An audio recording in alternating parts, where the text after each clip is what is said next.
Con ustedes, el pastor y evangelista Gavis Joel Bermúdez, la palabra que iluminará tu vida. Muy buenos días para todos, les bendigo poderosamente en Cristo Jesús. Espero que te hayas levantado muy bien, bendecido y en victoria. Te saludo a tu pastor y evangelista Gavis Joel Bermúdez y doy gracias a Dios por este hermoso privilegio. Y es el de poder dirigirme a ti para extenderte las buenas nuevas a través de este ministerio Lámpara a tus pies, tal como dice el salmista, que la palabra es lumbrera a nuestros caminos. Sin más preámbulo, vamos a entrar en materia, pero antes le pedimos la dirección al Espíritu Santo para que nos permita poder entender, comprender sus palabras, guardarlas en nuestro corazón y ponerlas por obra. En el nombre poderoso de Cristo Jesús, amén y amén. El título del mensaje de hoy lo hemos llamado Ministerio de Redención y Conciliación en el Mundo Espiritual. Y así es. Hoy vamos a estar hablando de esta dimensión espiritual, la cual solamente podremos entender a través de la palabra de Dios, que es la puerta que nos da acceso a entender asuntos espirituales. Por eso la palabra misma dice que el hombre terrenal no puede entender ni percibir las cosas del Espíritu, porque muchas veces para él es locura. Por eso necesitamos la ayuda del Espíritu Santo para que por medio de la palabra podamos entender estos escenarios, y obviamente el entendernos nos ayudará aún a comprender muchas veces lo que sucede en nuestro plano terrenal, pero que proviene de un escenario espiritual. Sin más preámbulo, vamos a entrar en materia. Segunda carta de los Corintios, capítulo 5, verso 18 al 19. Y todo esto proviene de Dios, quien nos reconcilió consigo mismo por Cristo y nos dio el ministerio de la reconciliación, que Dios estaba en Cristo reconciliando consigo al mundo, no tomándoles en cuenta a los hombres sus pecados, y nos encargó a nosotros la palabra de la reconciliación. Hay que prestar mucha atención a este verso porque es bastante profundo. Si lo analizamos desde un panorama solamente, podemos llegar a conclusiones limitadas, porque vemos que el apóstol Pablo está entregando una tremenda información a este pueblo. Y era sobre el favor de Dios hacia el mundo. Pero hay que prestar mucha atención cuando dice quien nos reconcilió consigo mismo por Cristo. Podríamos pensar que está hablando de forma general, pero estoy seguro que Pablo les estaba hablando a la iglesia, a los corintios, aquellos que habían sido redimidos a través de la confesión, del arrepentimiento, del bautismo, y que habían recibido este favor. Por eso no podemos cometer el error de generalizar, porque entonces podríamos llegar a la conclusión que si Cristo ya murió y nos ha reconciliado con el Padre, ya estamos ganados, no hay que hacer más nada. Y es allí donde nacen las doctrinas con pensamientos y conclusiones de hombres y no de Cristo. Porque si leemos el verso 19, nos está diciendo que Dios estaba en Cristo reconciliando consigo al mundo. O sea, estaba generando una forma de acercarse a los hombres. Por eso dice, no tomándoles en cuenta a los hombres sus pecados. O sea, todo aquello que el hombre traía, el Señor a través de Cristo hace borrón y cuenta nueva. Dice, nos encargó a nosotros la palabra de la reconciliación. Este es el pasaje que asienta la idea que estamos presentando, porque si no, entonces, ¿para qué Pablo iba a llevar la palabra de reconciliación? Era para que predicara las buenas nuevas, tal como dijo Jesucristo, de salvación. Y es que todo aquel que se arrepienta, que lo acepte como su único y suficiente Salvador y confirme con él todas estas cosas, entonces está reconciliándose con el Padre a través de él. Esto nos lleva a entender rápidamente que lo que sucede con Jesucristo en la cruz y todo este proceso de Dios acercarse a los hombres espiritualmente, Jesucristo levantó un ministerio de reconciliación. Hemos visto terrenalmente cómo muchas veces el Estado se enara de llevar a cabo un proceso de paz, de reconciliación, levanta dentro de su organismo gubernamental, político, social, un departamento que se encargue meramente de este asunto. Ya hemos explicado muchas veces que muchos escenarios que vemos en la tierra no son más que sombra de cosas que suceden en el mundo espiritual y que de alguna manera Dios ha establecido para que haya orden. Pero todo proviene de un diseño original creado por el mismo Dios.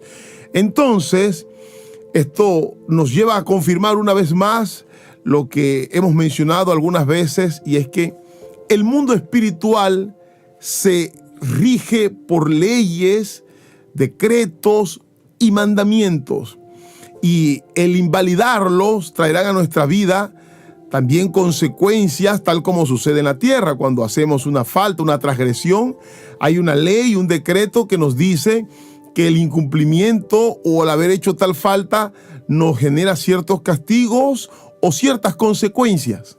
Ahora, tal como sucede terrenalmente, también sucede en el mundo espiritual.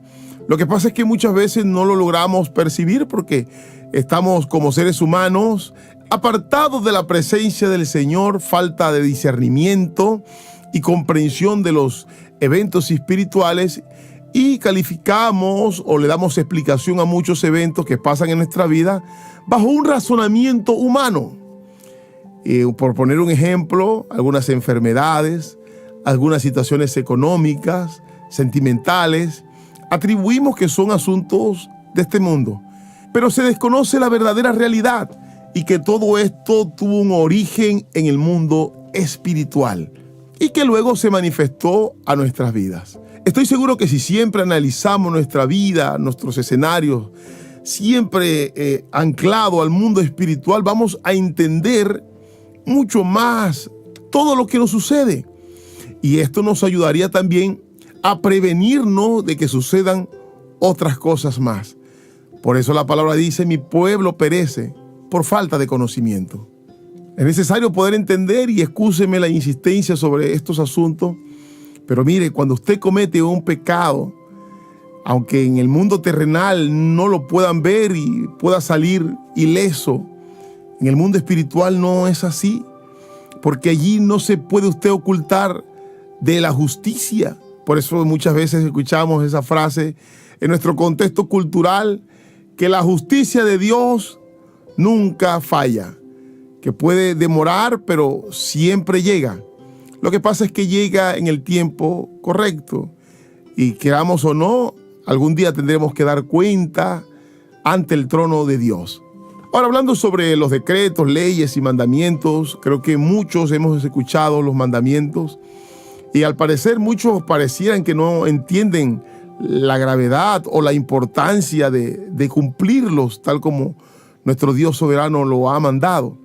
Vemos que el primer mandamiento: amarás a tu Dios sobre todas las cosas, pero mire que nuestro Señor Jesucristo le dio una gran importancia a amar a nuestros prójimos. Dice, porque el siguiente mandamiento es igual al primero, y es: amarás a tu prójimo como a ti mismo. Lo tremendo de esto es que el mismo Señor dice que si no amamos a nuestro prójimo, ¿cómo vamos a amar a Dios que no le podemos ver? Y todo esto nos ayuda a entender de que este es un asunto muy importante en el cual debemos meditar. De hecho, algo relacionado con esto que estamos hablando lo podemos observar en un diálogo de nuestro Señor Jesucristo con Pedro. Por eso quiero que me acompañe Mateo 18:21. Entonces se le acercó Pedro y le dijo: Señor, ¿cuántas veces perdonaré a mi hermano que peque contra mí? ¿Hasta 7? Jesús le dijo: no te digo que hasta 7, sino aún hasta 70 veces 7. Obviamente nuestro Señor Jesucristo estaba dando a entender que era necesario perdonar las veces que fuese necesario. Ahora, para que Pedro y muchos de nosotros pudiéramos entender lo verdaderamente importante de esta demanda, como siempre utiliza una historia paralela a nuestros escenarios para que podamos entender. Verso 23. Por lo cual el reino de los cielos es semejante a un rey que quiso hacer cuentas con sus siervos, y comenzando a hacer cuentas, le fue presentado uno que le debía 10,000 talentos. A este, como no pudo pagar, ordenó su señor venderle, y a su mujer e hijos, y todo lo que tenía para que se le pagase la deuda. Entonces aquel siervo postrado le suplicaba diciendo: Señor, ten paciencia conmigo, y yo te pagaré todo. El señor de aquel siervo, movido a misericordia, le soltó y le perdonó la deuda. Pero saliendo aquel siervo, halló a uno de sus consiervos que le debía 100 denarios, y haciendo de él, le ahogaba diciendo: Págame lo que me debes. Entonces su siervo, postrado a sus pies, le rogaba diciendo: Ten misericordia conmigo, y yo te lo pagaré todo. Mas él no quiso, sino fue y le echó en la cárcel hasta que pagase la deuda. Viendo sus consiervos lo que pasaba, se entristecieron mucho y fueron y refirieron a su señor todo lo que había pasado. Entonces, llamándole, su señor le dijo: Siervo malo, toda aquella deuda te perdoné, ¿por qué me rogaste? ¿No debías tú también tener misericordia de tu consiervo, como yo tuve misericordia de ti? Entonces su señor, enojado, le entregó a los verdugos hasta que pagase todo lo que debía. Así también mi Padre Celestial hará con vosotros si no perdonáis de todo corazón cada uno a su hermano sus ofensas. Tremendo escenario, porque notamos el interés de nuestro Señor Jesucristo de revelar aquellas cosas espirituales a nuestro plano terrenal, y para ello fue necesario utilizar una historia paralela a los asuntos espirituales. Y vemos que la palabra clave está en el verso 35, porque nos dice: así también mi Padre Celestial hará con vosotros si no perdonáis de corazón. O sea, sinceramente, cada uno a su hermano. Tremendo, porque allí nos está confirmando que verdaderamente era un ejemplo para que pudiésemos entender el sistema judicial, cómo se opera en el mundo espiritual, el cual usted y yo debemos entender para no cometer ciertas transgresiones que van a traer ataduras, que van a traer encarcelamientos espirituales y nos van a llevar a una cautividad del alma. Por eso Dios está interesado de que usted pueda conocer cómo funciona este ministerio de reconciliación, el cual nuestro Señor Jesucristo mandó que se extendiese en toda la tierra. Pero aquí comenzamos a entender que aún este ministerio de la reconciliación opera bajo ciertos lineamientos establecidos por el Padre. Porque notamos que aquí el mismo Señor Jesucristo nos los acabó de explicar en esta parábola. Porque entonces, ¿qué sentido tendría que Él mencionara esta parábola a Pedro? Ahora vamos a hacer de este sermón un sermón expositivo. Primeramente vemos en el verso 23, por lo cual el reino de los cielos es semejante. Y hablamos que el Señor nos está hablando utilizando un escenario terrenal para explicarnos un evento celestial y explicar más que todo cómo se legisla y gobierna en el mundo espiritual. Presenta el primer personaje, aquel que debía 10,000 talentos. Esto no es más que una explicación paralela cómo el Señor pone nuestras vidas constantemente sobre una balanza y se da cuenta cuando estamos fallos o en deuda con Él a causa de múltiples infracciones cometidas. Luego, a continuación, nos muestra cómo legisla y cómo opera a través de su justicia. Dice: ordenó su señor venderle con el ánimo de pagar su deuda, pero observe algo, que también vendiera a su mujer e hijo. Esto es bastante profundo, porque Dios está mostrando la responsabilidad que pesa sobre cada varón, sobre cada sacerdote, cabeza de hogar. Y es que todas aquellas transgresiones que cometa arrastrará no solamente a él, sino también a su casa, a su familia y a sus generaciones venideras.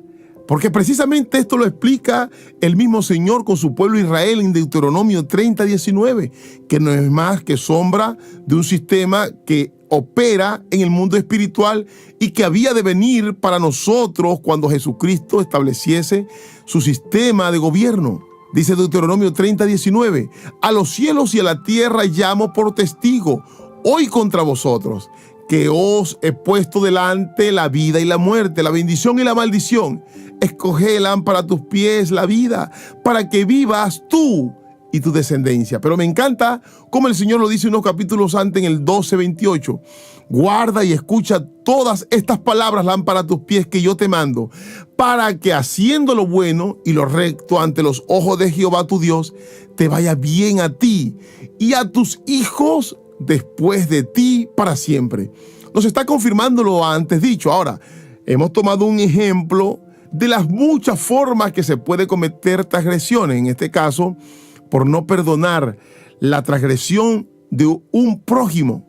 Pero todas las transgresiones cometidas traen sus propias consecuencias que harán efecto en nuestra propia vida, en la de nuestra familia y en la de nuestra descendencia, porque quedarán bajo la esclavitud del pecado cuya paga es muerte.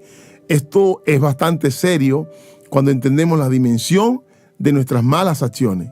Ahora, esta hermosa historia también nos muestra algo maravilloso de las cualidades de nuestro Padre Dios. Este hombre suplicó, se postró y el Señor fue movido a misericordia. Es lo mismo que sucede con nuestro Padre Dios cuando cometemos infracciones.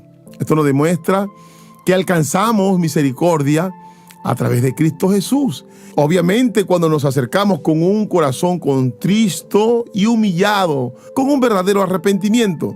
El significado de todo esto no es más que una palabra llamada gracia, recibir lo que no mereces. Precisamente este hombre, a pesar que debía, él recibió el favor y la gracia de su Señor porque fue movido a misericordia, tal como sucede con nuestro Padre Dios.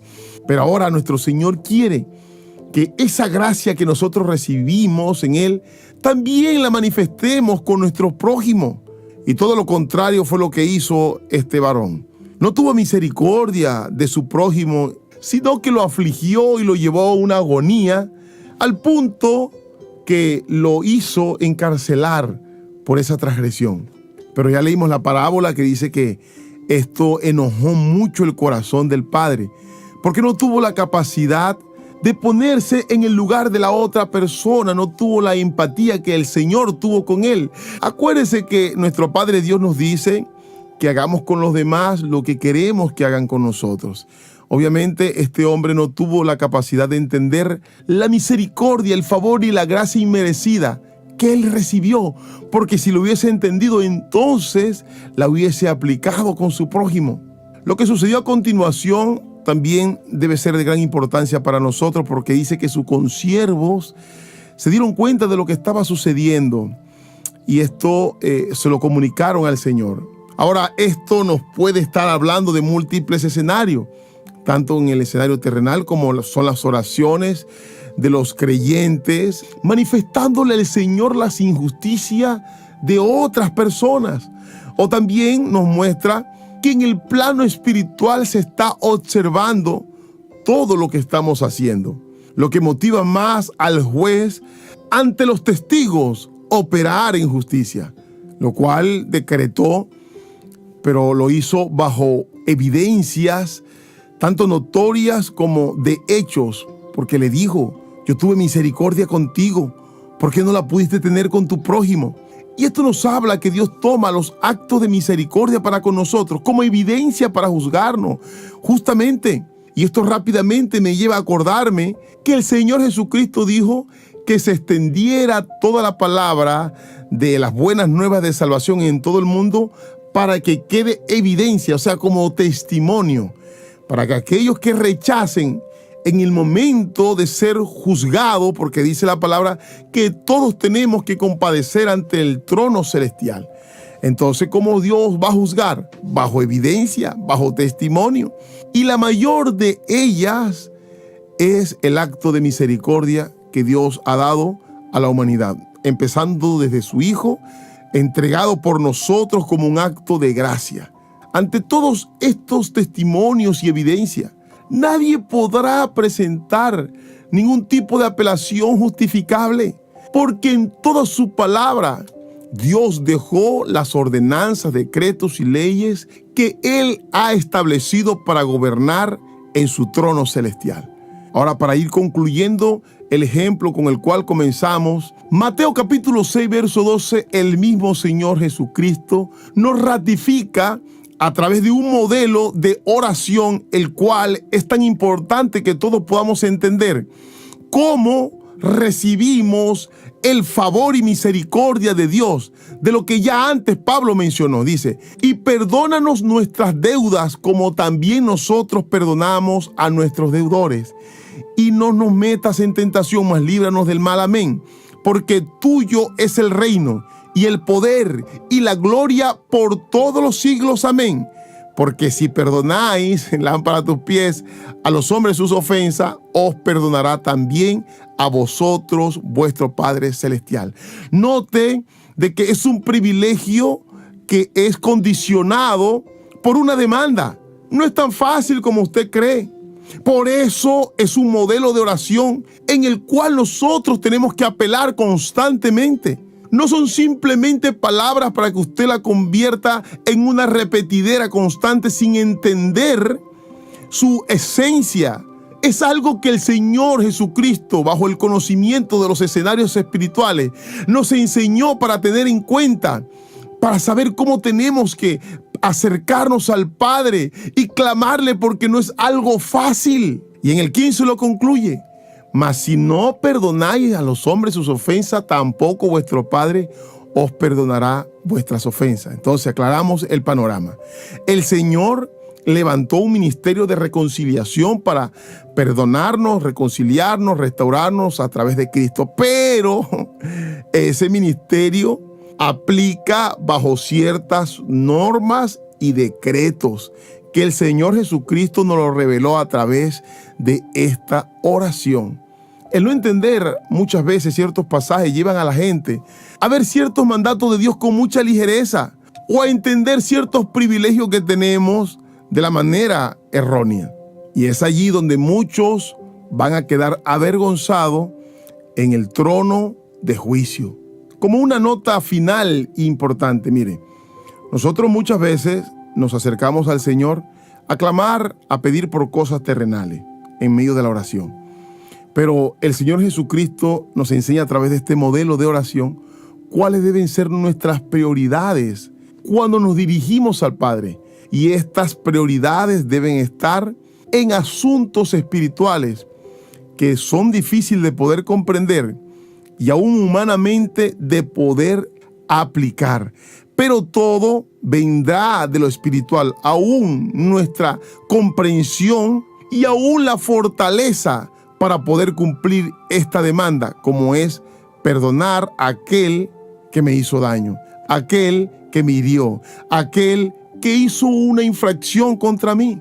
Porque proceder de esta manera entonces nos llevará a que entonces nuestras deudas, nuestras infracciones sean perdonadas por el Padre. No hay otra solución. Tremenda. No crea que está fácil, pero todo lo podemos en Cristo que nos fortalece. Por eso, cuando se acerque a orar, pídale a Dios que le permita tener un corazón conforme a su corazón, una justicia conforme a su justicia y un amor como su amor, que es incondicional. Espero que todas estas enseñanzas hayan sido de gran bendición para usted. Les bendigo enormemente y esto fue Lámpara a tus pies. Hay una